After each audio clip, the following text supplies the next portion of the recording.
श्रीमतीको 3-4 वर्ष अगाडिदेखिको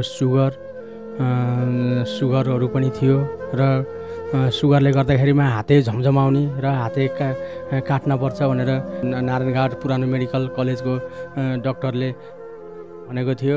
अहिले सद्गुरु रामपालजी महाराज गुरुको शरणमा आएपछि त्यो पनि ठिक भयो। छोरीको पनि समस्या थियो, छोरी पनि रुनी कराउने के अरे हाँस्ने भूतप्रेतको बाधाले यस्तो अवस्था थियो।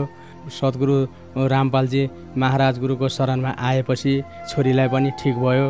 र अर्को लाभ, मेरो छोराको टाउको दुख्ने समस्या थियो र बमिट गर्ने समस्या थियो र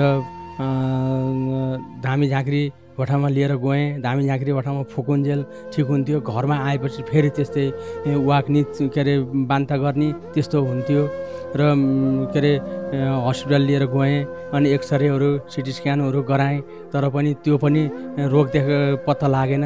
अनि सद्गुरु रामपालजी महाराज गुरुको शरणमा आएपछि छोरालाई पनि ठिक भयो। छोरीलाई चाहिँ स्कलरसिपमा पढ्छु बाबा, सिटिभिटीबाट चाहिँ नि म फर्म भर्छु भनेर छोरीले भने। अनि त्यस पछाडि छोरीले गएर फर्म हुन्छ छोरी फर्म भएर जाऊ भनेर भने। अनि त्यस पछाडि गोर्खाबाट चाहिँ नि 3जना विद्यार्थीहरू थिए, उनीहरूले चाहिँ नि झरनाथ खनाललाई चाहिँ नाम पठाएछन्, लो फलाना फलानाको नाम हालिदिए भनेर पावर लगाएछन्। अनि मेरो छोरीले त भने ल मेरो बाबा मेरो त नाम निक्लिएन, के गर्ने होला भनेर भने। अनि मैले हाम्रो त भगवान् गुरुजी के अरे सद्गुरु रामपालजी महाराज हुनुहुन्छ, उहाँले निकालिदिनुहुन्छ छोरी, तिमी ढुक्क भएर बस भनेर मैले छोरीलाई भने।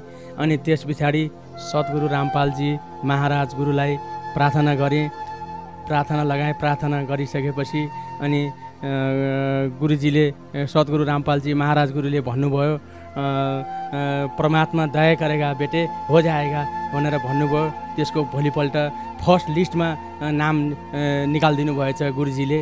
अनि बल्ल छोरी खुसी भएर अनि बाबा मेरो नाम निक्लियो भनेर अनि सद्गुरु रामपालजी महाराज गुरुको दयाले अनि छोरीको पनि नाम निक्लिन सफल भयो।